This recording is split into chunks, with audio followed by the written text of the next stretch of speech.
Hello everyone, আপনারা সব কেমন আছেন? আমি ভালো আছি। আজকে একটা রিকোয়েস্টেড ভিডিও আছে, ডিম কষা। মানে খুব সহজেই আমি বানিয়ে দেখাবো। আমার বন্ধু, আমার মেয়ের বন্ধু রিকোয়েস্ট করেছে, আন্টি একটু ডিম কষাটা বানিয়ে দেখিও আমাকে, তাহলে আমিও সেইভাবে বানাবো। তো আজকে সেই রিকোয়েস্টটাই আমি পুরো করছি। তো প্রথমে 3 পলা মতন সর্ষের তেল দিয়ে দিলাম। তেলটা গরম, কড়াটা গরম হয়ে গেছিল, তেলটা গরম হোক।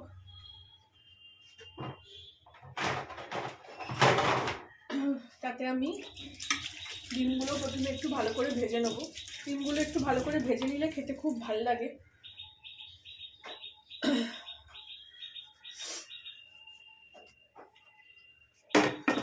তেল গরম হয়ে গেছে, প্রথমে আমি ডিমগুলো একটু ভেজে নেবো। প্রথমে আমি এতে একটু নুন আর হলুদ দিয়ে দেবো।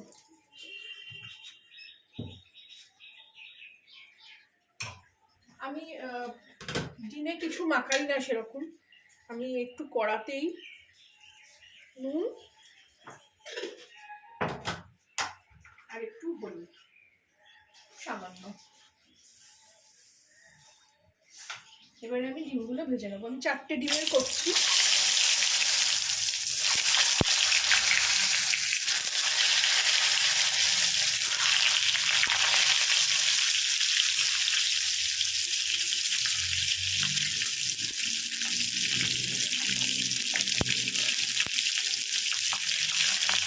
ডিমগুলো আজকে বেশ বড় বড়, সবসময় ডিম এত বড় হয় না।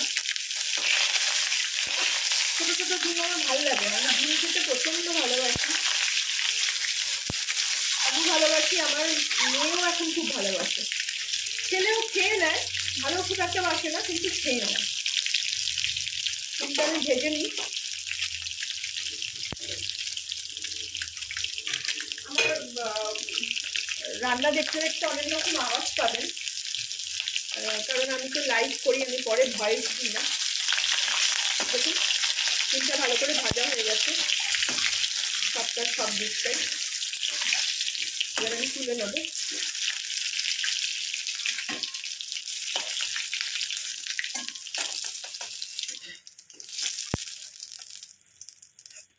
এবার আমি এতে কিছু মানে ফোড়ন দেবো না, আমি এতে পেঁয়াজ কেটে ডাইরেক্ট ভাজবো।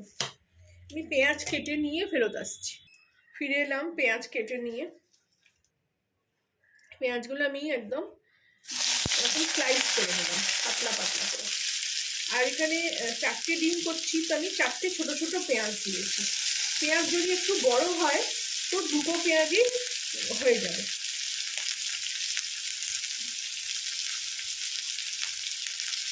পেঁয়াজটাকে আমি ভালো করে ভেজে নেবো এবারে।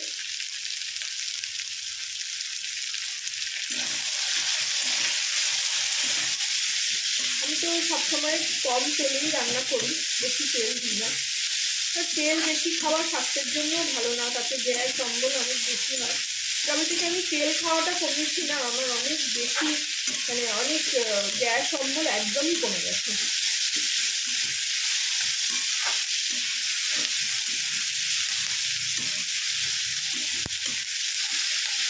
তেলটা শরীরের জন্য সত্যিই ক্ষতিকারক, আর তেল খেলে শুধু সর্ষের তেলই খাওয়া উচিত।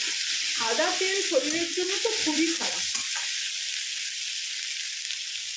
আপনারা আমার ভিডিওতে দেখবেন আমি কচুরি লুচি যাই ভাজি সর্ষের তেলে ভাজি, আমি কখনো সাদা তেল ইউজ করি না, খুব কম ইউজ করি। সাদা তেল দেখবেন আপনি যে পাত্রে রাখবেন একটা চটচটে ভাব হয়ে যায়। এখানে আমি পেঁয়াজটা ভাজতে ভাজতে একটু নুন দিয়ে দেবো আবার, তাতে পেঁয়াজটা নরম হয়ে যাবে তাড়াতাড়ি। এটা বলছিলাম যে সাদা তেল দেখবেন যে পাত্রে রাখবেন সেই পাত্রটা কেমন চটচট করতে হবে, শেষ হয়ে গেলে চটচট করে। সেটা আপনি সয়াবিন তেলই হোক আর সানফ্লাওয়ার তেলই হোক, কিন্তু সর্ষের তেল কখনো চটচট করে না। সর্ষের তেল আপনি যে পাত্রে রাখবেন সে পাত্রে কোনোদিন চটচট করে না।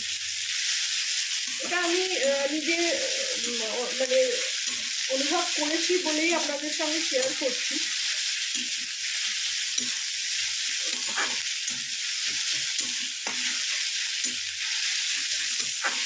পেঁয়াজটা ভালো করে ভেজে নিয়ে ফেরত আসছি। পেঁয়াজটা দেখুন ভাজা হয়ে গেছে। আমি একটু কন্টিনিউয়াস এরকমভাবে নাড়িয়ে নাড়িয়ে এগুলোকে একটু ভেজে দিচ্ছিলাম। এরপর আমি এতে 4-5টা কাঁচা লঙ্কা চিড়ে রেখেছি দিয়ে দেবো। এখন না কোনো কাঁচা লঙ্কায় খুব ঝাল, কোনো কাঁচা লঙ্কায় একদমই ঝাল নেই, কিরকম ঘাস ঘাস খেতে লাগছে। তারপরে আমি এই রান্নাটা শুরু আমি আদা টমেটো দিয়ে করব। আদার এই গন্ধটা আমার ভীষণ ভাল লাগে এই রান্নায়। এতে আমি রসুন দেবো না, আপনারা যারা রসুন খেতে চান দিতে পারেন, কিন্তু একবার এইরকম আমার মতন করে রান্না করে দেখবেন। আমি এই আদার ছিবড়েটাও দিই না, আদার ছিবড়েটা আমার পছন্দ না। তার সঙ্গে একটু 1 কাতলা জল দিয়ে দেবো।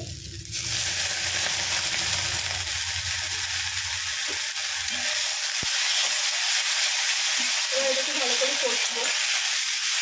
এর মধ্যে আমি একটা টমেটোও দেবো।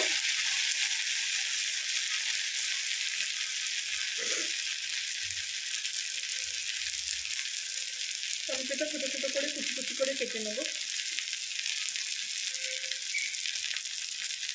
আমি যেরকমভাবে করছি আদা টমেটো দিয়ে, এইভাবে করে খাবেন, দেখবেন খুবই সুস্বাদু খেতে হয়। সবসময় না রসুন সব জিনিসে ভালো লাগে না। একটা বড় টমেটো দিয়ে দিলাম।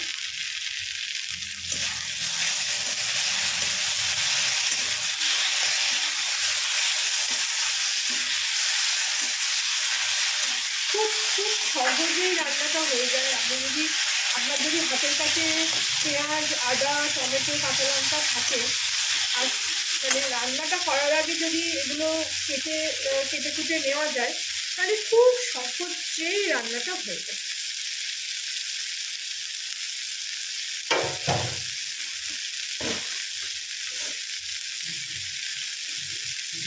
এরপর আমি এতে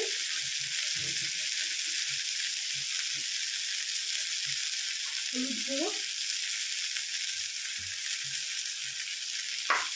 আর কাশ্মীরি লঙ্কা,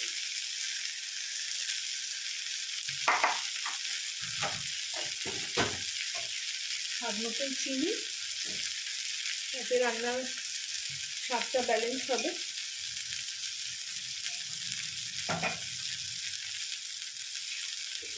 দিয়ে অল্প আবার 1 কাতলা জল দেবো।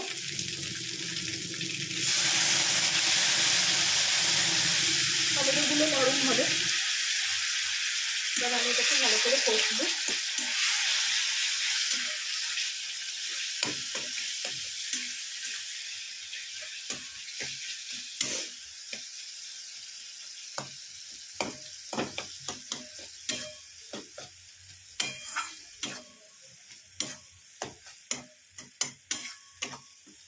আমার রান্না সবসময় কম তেল কম ঝালে হয়, কম মশলা। আমি না বিশেষ জিরে ধনে প্রত্যেকটা রান্নায় ভালোবাসি না, আর তেমনই আমি রসুনও ভালোবাসি না সব রান্নায়।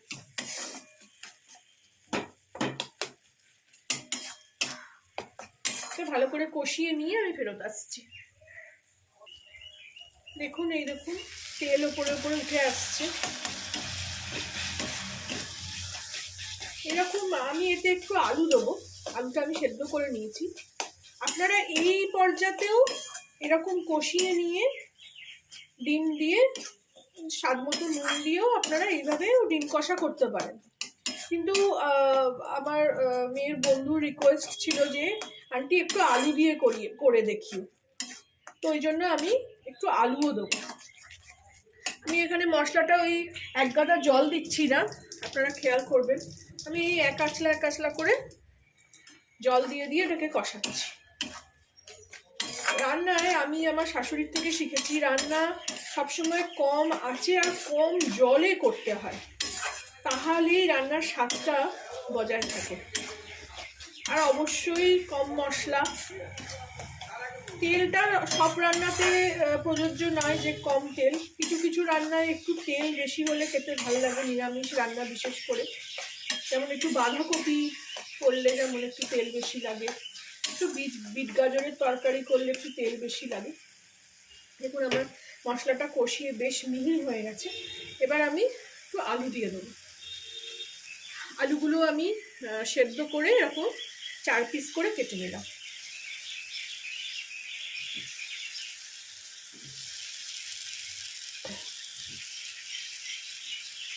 আমিও আলুও ভাজি না, আলু ভাজলেও অনেকটা তেল লাগে, তো এরকম সেদ্ধ করে নিই।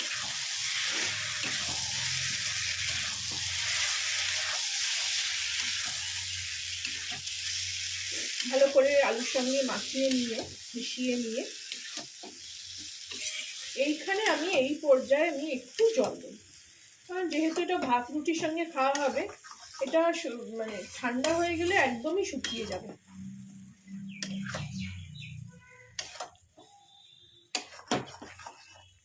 খুব সুন্দর গন্ধ ছাড়ছে, আদার গন্ধটা খুবই ভালো লাগে। এইবার আমি এতে একটু অল্প জল দিয়ে দেবো।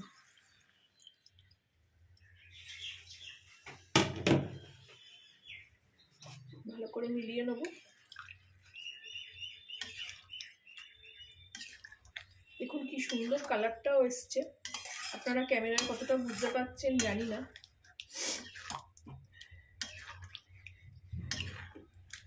তাও জল দেওয়ার পর একটু ফ্যাকাশে হয়ে গেল, কিন্তু মশলাটা ভালো করে মিশে গেলে জলের সঙ্গে আবার কালারটা ফিরে আসবে। এই সময় আমি এতে একটু নুন দিয়ে দেবো স্বাদ মতো। রান্নাটা অলমোস্ট রেডি।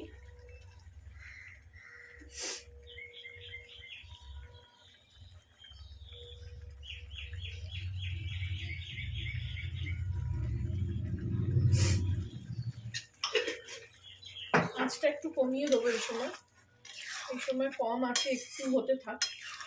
আর আমি ডিমগুলোও দিয়ে দেবো এখানে।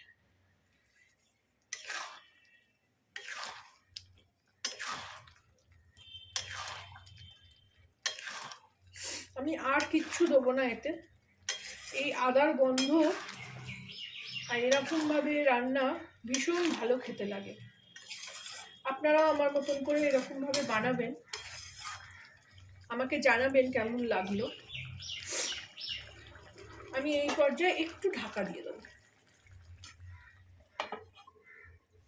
ফেরত আসছি ডিম কষা নিয়ে। ফিরে এলাম ডিম কষা নিয়ে। দেখুন কি সুন্দর কালারটা হয়ে গেল, আর জলও খানিকটা টেনে গেল। এইভাবে রান্না করবেন, আমাকে জানাবেন কেমন লাগলো। মেয়ের বন্ধুর অনুরোধে রেডি হয়ে গেল ডিম কষা। আমি তাকেও বলছি এরমভাবে বানিও, আমাকে জানিও কেমন লাগলো। আর ভালো লাগলে আমার চ্যানেলটাকে একটা লাইক, শেয়ার অ্যান্ড সাবস্ক্রাইব করে দিও। Thank you for watching.